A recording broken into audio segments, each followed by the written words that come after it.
Hello everyone, welcome to Newlex academy. आपका स्वागत है न्यूलेक्स एकेडमी पे। तो ये हमारा जो कि हम लोग प्रैक्टिस कर रहे हैं जीएस सेट नंबर 9। इससे पहले हम लोग 8 सेट डिस्कस कर चुके हैं इस चैनल पे, तो आप लोग उसको भी चेकआउट कर सकते हैं। ये क्लास आपके जीएस के सबके लिए यूजफुल रहेगी। आपके सी एस एस सी जितने भी एग्जाम हो गए, CGL, CHSL, CPO, SSC, steno और MTS के लिए भी आप लोग इस क्लास को देखें। तो चलिए स्टार्ट करते हैं। हमारा आज का सेट नंबर है 9, प्रैक्टिस सेट नंबर 9। देखिए फर्स्ट क्वेश्चन क्या बात कर रहा है। यहाँ तक हम लोग कर चुके हैं, आपको करना है नेक्स्ट सवाल। लास्ट क्वेश्चन हमने यहाँ डिस्कस किया था, आपको ये आंसर करना है। भागीरथी एंड अलकनंदा रिवर्स का कॉन्फ्लुएंस, यानी ये इन दोनों का संगम कहाँ पर होता है, दोनों नदियाँ कहाँ पे मिलती है। यह भागीरथी एंड अलकनंदा, इन दोनों का संगम आपको देखने को मिलेगा देवप्रयाग में। देवप्रयाग यानी उत्तराखंड। उत्तराखंड में आपको 5 प्रयाग याद रखने हैं। उसके अलावा याद रखना है जो भागीरथी रिवर है, इसका जो ओरिजिन है वो देखने को मिलेगा आपको गंगोत्री ग्लेशियर, गंगोत्री ग्लेशियर से। अलकनंदा रिवर का ओरिजिन आपको याद रखना है सतोपंथ का ग्लेशियर। सतोपंथ ग्लेशियर से निकलती है अलकनंदा। और आपकी भागीरथी का ओरिजिन आपको देखने को मिलता है गंगोत्री गौमुख से, उत्तराखंड से निकलती है। दोनों ही रिवर्स मिल जाती हैं आके देवप्रयाग में। और यही दोनों नदियां भागीरथी प्लस अलकनंदा मिलके बनाती है आपकी नई रिवर, जिसका नाम है गंगा।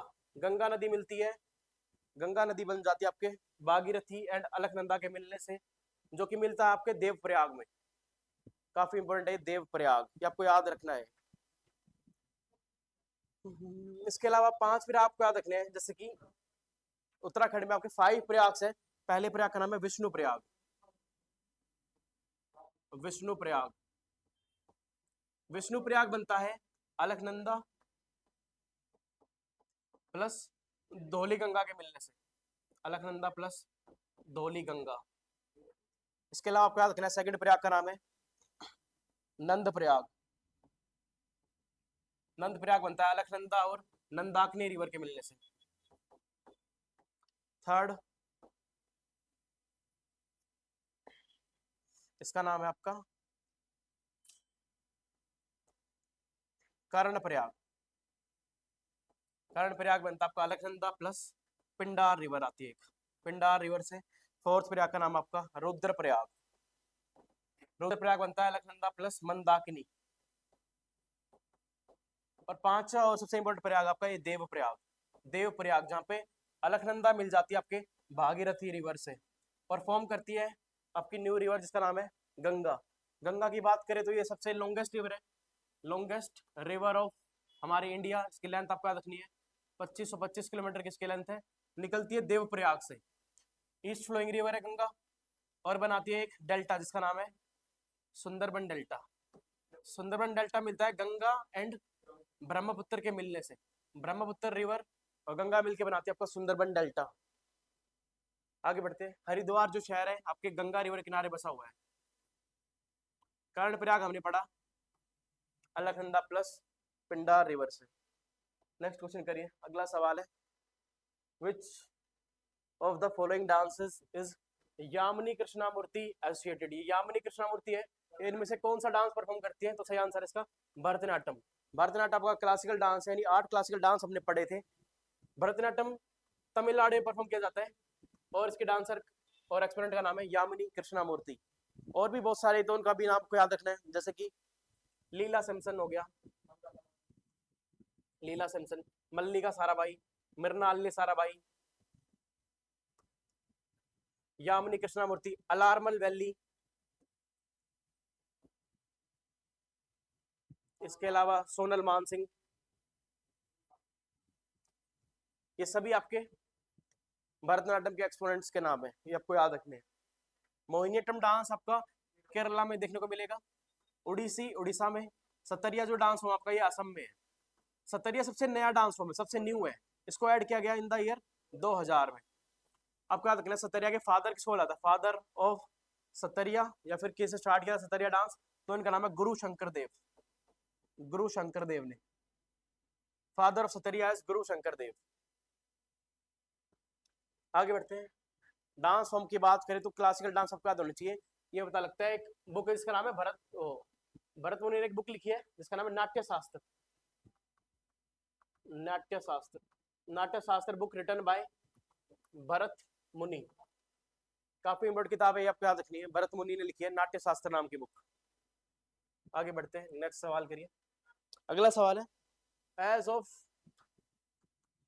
14 अक्टूबर 2021 कौन से इंडियन फुटबॉलर ने न्यूज में जिसके इन्होंने पहले के इंटरनेशनल गोल को कंप्लीट किया? तो ये है इंडियन खिलाड़ी Sunil Chhetri. Sunil Chhetri highest goal scorer है इंडिया की तरफ से। सुनील छेत्री फुटबॉलर, आपको इनका नाम याद रखना है। ये आपके करंट अफेयर का सवाल था, यानी लास्ट प्रीवियस ईयर में बना था जो, ये भी आपको याद रखना है। नेक्स्ट क्वेश्चन की बात करें तो ये बात कर रहा है which of the following is a major rock edict है? कौन सा चट्टान शिलालेख है जो कि बात कर रहा है अशोका के कलिंग वॉर के बारे में, कलिंग युद्ध के बारे में अशोका कौन सा शिलालेख बताता है? तो ये आपका 13वां शिलालेख, 13th रॉक एडिक्ट में बात करेगी कलिंग युद्ध के बारे में। कलिंग युद्ध हुआ 261 बीसी में। Kalinga is a part of, यानी कलिंग पुराना नाम है उड़ीसा तट का, उड़ीसा कोस्ट का ही नाम है कलिंग वॉर। ये युद्ध लड़ा राजा अशोक ने 261 बीसी में, राजा बनने के 8 साल के बाद, after 8 years of coronation. Ashok ने कलिंग वॉर के बाद अपनी पॉलिसीज को चेंज कर लिया। राजा अशोक ने अपनी पॉलिसी को बदल लिया। पहले पॉलिसी का नाम था धम्मघोष,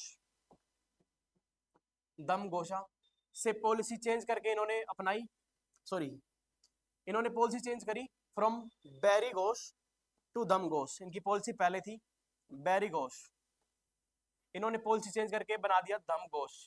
यानी बैरी घोष का मतलब था conquest of war.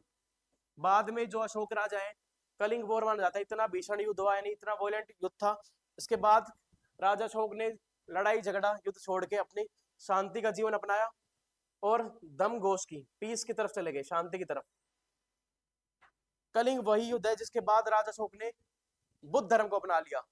Ashoka adopted Buddhism, बौद्ध धर्म। इन्होंने बौद्ध धर्म अपनाया और इसका प्रचार प्रसार किया। अशोका ने अपने बेटा जिसका नाम था महेंद्र और अपनी बेटी जिसका नाम था संघमित्रा,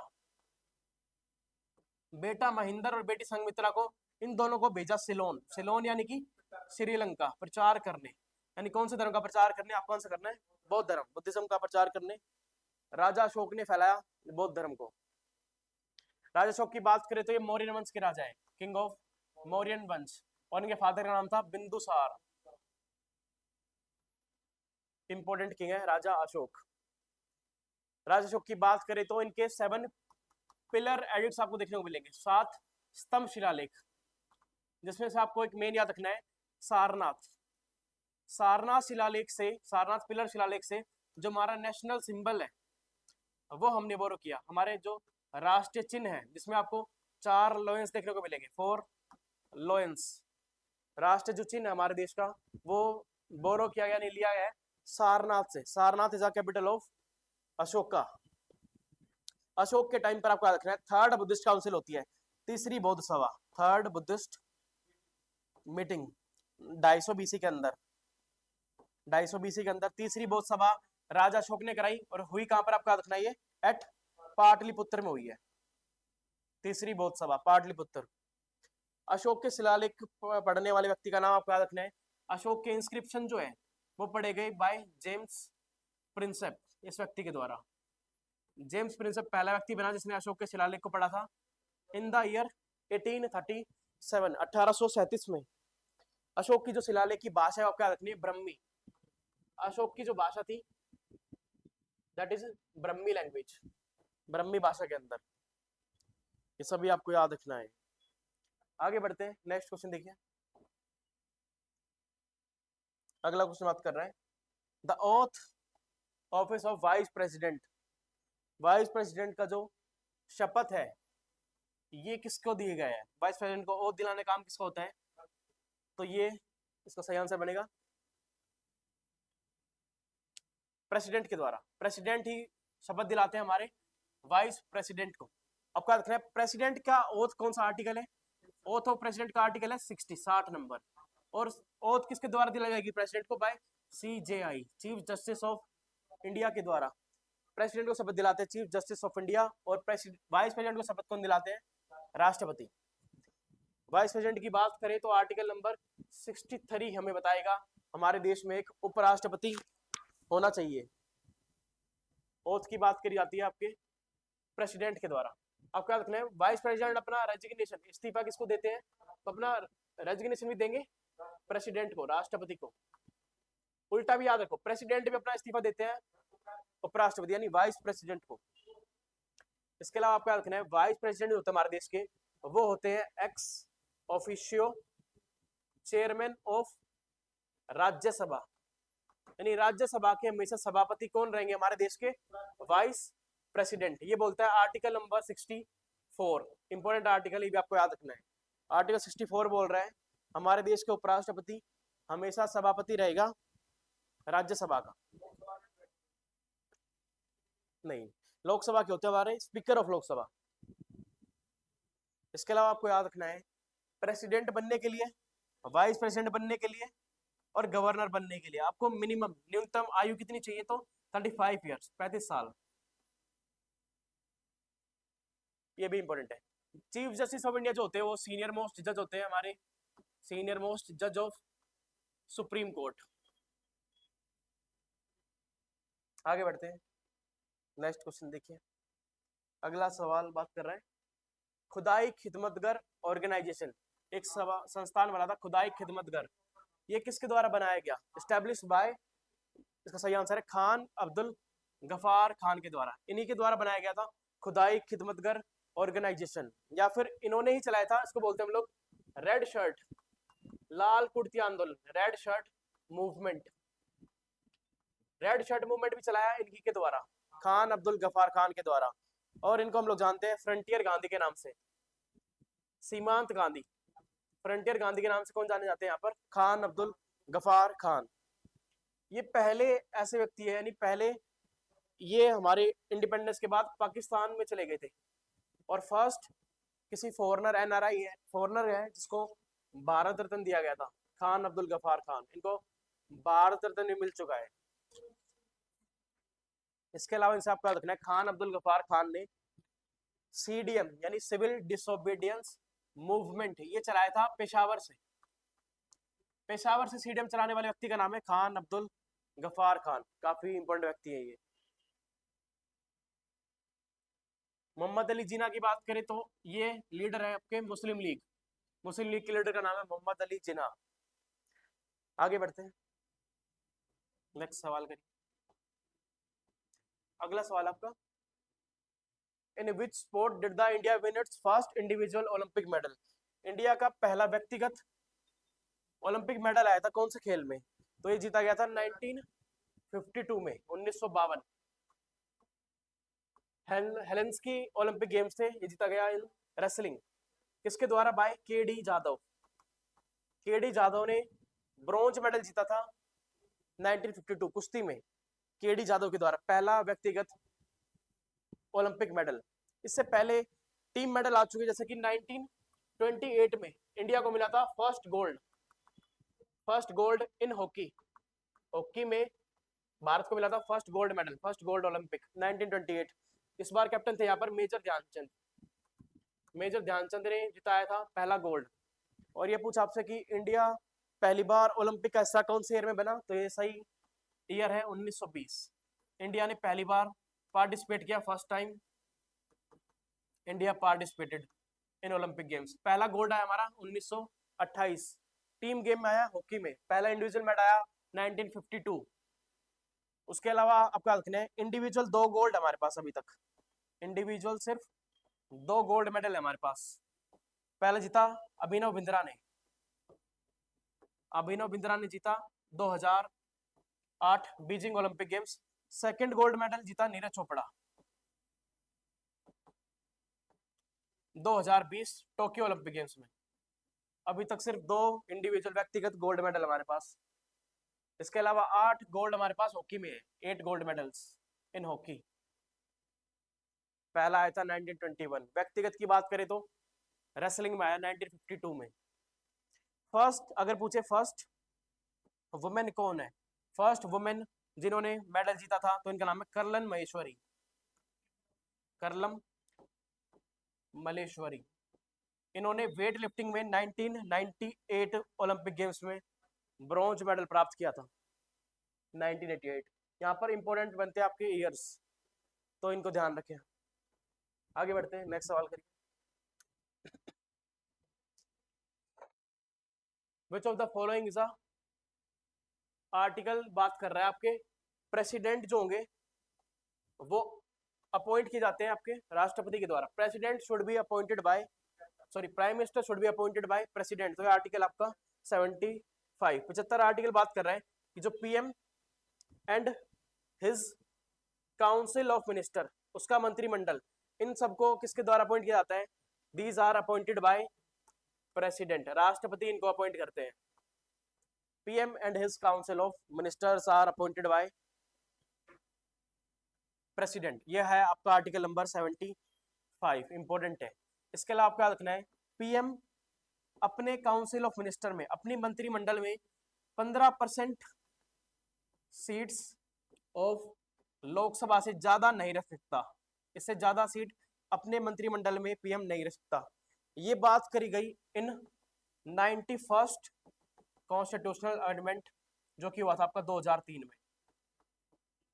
इस संविधान संशोधन में बोला गया पीएम अपने मंत्रिमंडल में 15% ऑफ लोकसभा रख सकता है सिर्फ, इससे ज्यादा नहीं, नॉट एक्सीड, इससे ज्यादा नहीं रख सकता 15% ऑफ लोकसभा। ये काफी इंपॉर्टेंट अमेंडमेंट आपका 91st है ये, 91 91 अमेंडमेंट जो कि हुआ था 2003 में। 62 आर्टिकल की बात करें तो ये वैकेंसी की बात कर रहा है, वैकेंसी ऑफ प्रेसिडेंट, यानी राष्ट्रपति अगर अपने पद पे नहीं हो तो जो हमारे देश का उपराष्ट्रपति होता है, वाइस प्रेसिडेंट होता है, वो बन जाता है हमारे देश का प्रेसिडेंट। ये बात कर रहा है आर्टिकल 62। 71 की बात करें तो ये बात कर रहा है अगर कुछ भी डिस्प्यूट हो जाए, if any dispute in election of president and vice president, जो केस होगा वो डायरेक्ट कौन संभालता है? Supreme court. If any dispute यानी कोई विवाद हो जाए प्रेसिडेंट और वाइस प्रेसिडेंट के इलेक्शन में, तो case should be handled by supreme court of India. ये आर्टिकल बात करता है 71। 66 की बात करें तो टर्म की बात कर रहा है, टर्म ऑफ वाइस प्रेसिडेंट जो कि होता है आपके 5 साल। और हमने पढ़ा था वाइस प्रेसिडेंट होते हैं ex officio chairman of Rajya Sabha. ये सब आपको याद रखना है। आगे बढ़ते हैं, नेक्स्ट क्वेश्चन करिए। अगला सवाल है, कौन सी आपकी एक फंडामेंटल ड्यूटी नहीं है, कौन सा आपका एक मौलिक कर्तव्य नहीं देखने को मिलेगा? मौलिक कर्तव्य की बात करें तो मैंने आपको ये काफी टाइम पढ़ा रखे हैं, इससे पहले की क्लासेस में आपको देखने को मिलता है फंडामेंटल ड्यूटीज के बारे में। फंडामेंटल ड्यूटीज को हमने हमारे संविधान में ऐड किया था बाय 42nd अमेंडमेंट जो कि 1976 में हुई, 42वां संविधान संशोधन। इसको हम लोग मिनी कॉन्स्टिट्यूशन के नाम से जानते हैं, लघु संविधान, मिनी कॉन्स्टिट्यूशन। इसमें 10 फंडामेंटल ड्यूटीज को ऐड किया गया था ऑन द रिकमेंडेशन ऑफ सरदार स्वर्ण सिंह समिति। स्वर्ण सिंह समिति की सिफारिश पे 10 मौलिक कर्तव्यों को ऐड किया गया था। पार्ट किसके अंदर आते हैं? पार्ट आपके 4A के अंदर और आर्टिकल 51 का A। 10 फंडामेंटल ड्यूटीज में आपसे पूछ रहा है कौन सा एक नहीं है, तो पढ़ते हैं, to prohibit trade and rare in endangered species. क्या ये आपका मौलिक कर्तव्य है? नहीं है, यही आंसर है इसका। फर्स्ट, हम लोग हमारे रिच हेरिटेज कल्चर को बचा के रखेंगे, विरासत जो संस्कृति है, विरासत धरोहर उनको बचा के रखना है, ये आपका एक मौलिक कर्तव्य है। और इसके लिए आर्टिकल है 51A का सब क्लोज F। F बात कर रहा है हमें अपने रिच हेरिटेज कल्चर को बचा के रखना है। इसके अलावा सेफ गार्ड करना है पब्लिक प्रॉपर्टी को और वायलेंस नहीं करेंगे, ये भी आपकी फंडामेंटल ड्यूटी है। इसका है आर्टिकल 51A का सब क्लोज I। कंट्री की बना के रखेंगे हम लोग संप्रभुता, एकता और अखंडता, सोवरेनिटी, यूनिटी, इंटीग्रिटी, ये 3 शब्द आते हैं, तो इसका आर्टिकल है 51A का सब क्लोज C। ये तीनों आपके फंडामेंटल ड्यूटीज है, इसका सही आंसर बनेगा फर्स्ट। दुर्लभ प्रजातियों को बचा के रखना या फिर रोक लगाना, ये आपका मौलिक कर्तव्य नहीं है, इसका आंसर है फर्स्ट।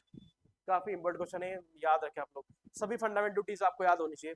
कंट्री को डिफेंड करना है, ये आपका 51 ए का सब क्लोज डी, कंट्री को आपको बचाना जाना पड़ सकता है, डी आर्टिकल है। अगले आर्टिकल्स हम लोग नेक्स्ट क्वेश्चन में डिस्कस करेंगे। आगे बढ़ते हैं, अगला सवाल करिए। आसान सवाल आपका साइंस का ही पूछ रहा है, कौन सी आपकी एक एनर्जी की यूनिट नहीं है, कौन सी एक एनर्जी की यूनिट नहीं है, तो ये joule is a unit of energy, calorie भी है, किलोवाट आवर भी है, बट ये जो न्यूटन है, Newton is a unit of force, force का, Newton is a unit of force ना कि एनर्जी। तो क्या रखना है, न्यूटन जिन्होंने डिस्कवर किया था ग्रेविटी के बारे में और 3 मोशंस के बारे में, इन्होंने बताया 3 लॉज ऑफ मोशन, न्यूटन ने बताया हमें 3 लॉ ऑफ मोशन के बारे में, वो भी आपको याद होनी चाहिए। फर्स्ट लॉ बात कर रहा है इनर्शिया की, इनर्शिया यानी जो बॉडी रेस्ट में वो रेस्ट में रहेगी, जो बॉडी मोशन में है वो मोशन में रहेगी until an external force applied on it. आगे बढ़ते हैं, नेक्स्ट सवाल करिए आप। अगला क्वेश्चन बात कर रहे हैं, Wardha is a tributary of which river, Wardha इनमें से किसकी एक सहायक नदी है।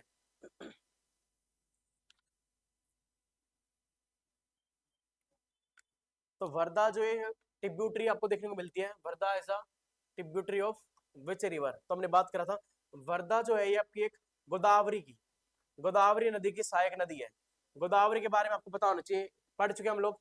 गोदावरी दक्षिण भारत की सबसे लंबी नदी है, 1465 किलोमीटर की इसकी लेंथ है, 1465, सबसे longest river of south India. निकलती कहां से है भी आपको याद होना चाहिए, त्रिंबकेश्वर, त्रिंबकेश्वर प्लेटू, त्रिंबकेश्वर के पठार से निकलती है नियर नासिक, नासिक शहर के पास महाराष्ट्र से। Wardha is tributary of Godavari. Godavari की आप कुछ और आपको ट्रिब्यूटरीज याद रखनी है, जैसे कि ट्रिब्यूटरीज की बात करें, एक तो वर्धा होगी, इसके अलावा आपको याद रखना है पेनगंगा, वेनगंगा, पूर्णा, प्रभा, वर्धा हो गया, पेनगंगा, पूर्णा, वर्धा, मंजीरा, सबरी, इंद्रावती, ये सभी आपके गोदावरी की सहायक नदियां हैं, ये सारी याद होनी चाहिए आपको। पेनगंगा, वेनगंगा, वर्धा, पूर्णा, प्रभा, मंजीरा, सबरी और Indravati, these are tributary of Godavari नदी। गोदावरी काफी इंपोर्टेंट रिवर है आपके। गोदावरी का ऊपर आपको 2 प्रोजेक्ट याद रखने हैं, एक तो पोलावरम प्रोजेक्ट, पोलावरम प्रोजेक्ट, और एक कालेश्वरम प्रोजेक्ट। पोलावरम प्रोजेक्ट आपको देखने को मिलेगा आंध्र प्रदेश में, और कालेश्वरम जो प्रोजेक्ट है वो तेलंगाना में है, बोथ ऑन गोदावरी नदी। पोलावरम और कालेश्वरम जो प्रोजेक्ट है गोदावरी नदी के ऊपर है। अब क्या रखना है, इतना याद रखो आप। तापी नदी के किनारे आपको याद रखना है सूरत जो शहर है, Surat city is located on the bank of Tapi river. Narmada नदी किनारे बसा हुआ है जबलपुर शहर, एमपी का जबलपुर। गुजरात का जो सूरत है ये बसा हुआ है तापी नदी किनारे, और सूरत को बोलते हैं हम लोग डायमंड, हीरो का शहर, डायमंड सिटी के नाम से, सिटी ऑफ डायमंड सूरत। महानदी पे आपका रखना, महानदी पे एक डैम मैंने आपको पढ़ाया था, लार्जेस्ट डैम ऑफ इंडिया, इसका नाम है हीराकुंड बांध। हीराकुंड जो डैम है आपको उड़ीसा में देखने को मिलेगा ऑन महानदी रिवर, काफी इंपोर्टेंट है महानदी। अगला क्वेश्चन करिए, नेक्स्ट क्वेश्चन बात कर रहे हैं,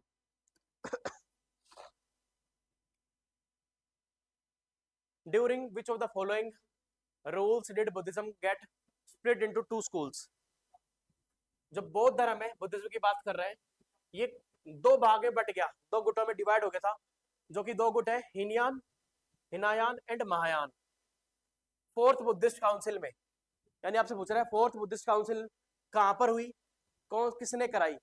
4th बुद्धिस्ट काउंसिल कराई गई राजा कनिष्क के द्वारा, और कनिष्क जो थे वो कुषाण वंश के राजा थे। 4th बुद्धिस्ट काउंसिल हुई, यानी किंग का नाम है जिसने कराई, राजा कनिष्क।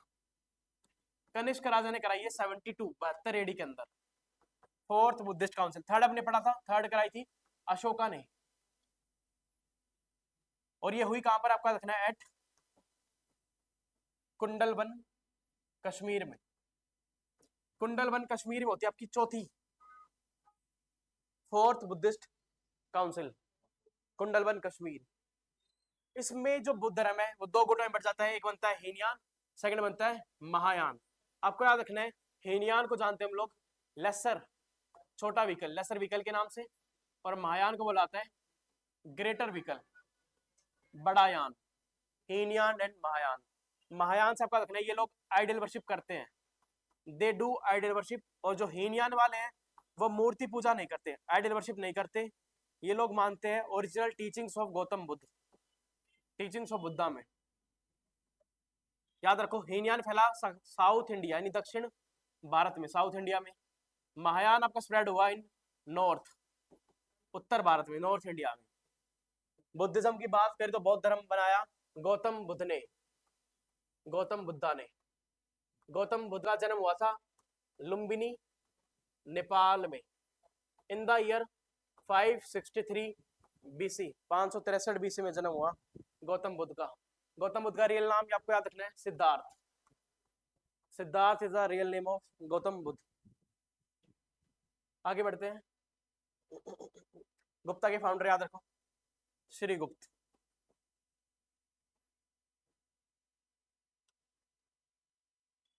नेक्स्ट सवाल करो, what is the other name of tetanus? Tetanus का दूसरा नाम आपसे पूछ रहा है, जो कि होता है एक बैक्टीरिया के द्वारा, उस बैक्टीरिया का नाम है क्लोस्ट्रिडियम टेटनाई। ये बैक्टीरिया का नाम है जिसके कारण एक बीमारी होती है, इसका नाम है टेटनस। टेटनस में आपकी जो है यानी मसूड़ा है वो लॉक हो जाता है, लॉक्ड जो, इसको बोलते हैं लॉक जो, यानी मुंह से कुछ बोला है खाया नहीं जाता, लॉक जो, ये होता है टेटनस। इसलिए टेटनस का इंजेक्शन लेना पड़ता है, काफी खतरनाक बीमारी है टेटनस। तो आपको याद रखना है इसका जो दूसरा नाम है वो है लॉक जो, लॉक्ड जो। फर्स्ट इधर राइट आंसर बनेगा। टेटनस होता है बैक्टीरिया से, ये भी याद रखो, टेटनस होता है बैक्टीरिया से। बैक्टीरिया का नाम क्लोस्ट्रिडियम टेटनाई। मरकरी से एक बीमारी होती है, वो याद रखो आप लोग, मरकरी से होती है मिनीमाटा डिजीज, मिनीमाटा बीमारी, ये काफी इंपोर्टेंट है। मरकरी से होती है। मरकरी ऐसा सॉलिड है यानी ऐसा कंपाउंड है जो कि लिक्विड होता है, ऐसा मेटल है जो कि liquid at room temperature, room temperature पे ऐसा मेटल जो कि लिक्विड है, मरकरी।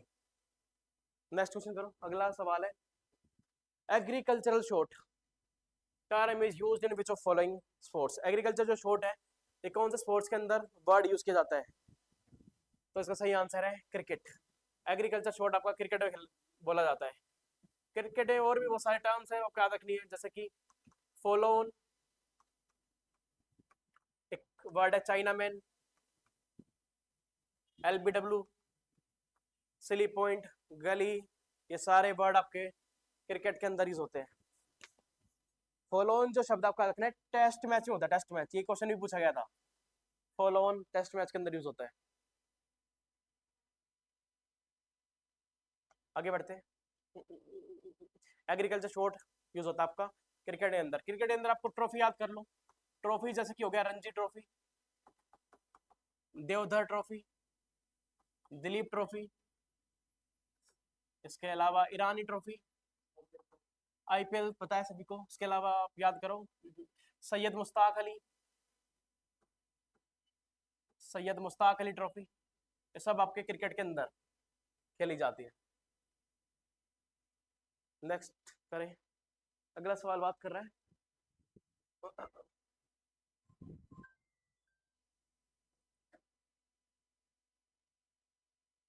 पेनिसुलर इंडिया में एक किंगडम था जिसकी लोकल पावर्स देखने को मिली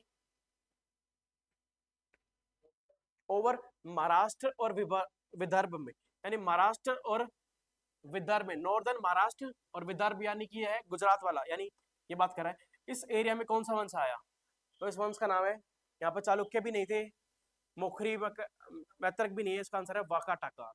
वाकाटाकास आए आपके नॉर्थ महाराष्ट्र और विदर्भ के अंदर। वाकाटाका के फाउंडर आपको याद रखने हैं, फाउंडर का नाम है, फाउंडर का नाम है विंध्या शक्ति, विंध्या, विंध्या शक्ति। विंध्या शक्ति ये राजा है, founder of Vakataka dynasty. Important है, आपको याद रखना है। Vindhyashakti is a founder of Vakatakas. Maukhari की आपको कैपिटल याद रखनी है। मोखरी की जो राजधानी है वो है कन्नौज। मोखरी की राजधानी आपको याद रखनी है कन्नौज। चालुक्य की राजधानी याद रखो, इनकी राजधानी है वातापी, या फिर इसको बोलते हैं बादामी। वातापी और बादामी ये लोग राज कर रहे थे कर्नाटका में, प्रेजेंट डे कर्नाटका। मोखरी यानी ये लोग राज कर रहे थे यूपी में। ओके,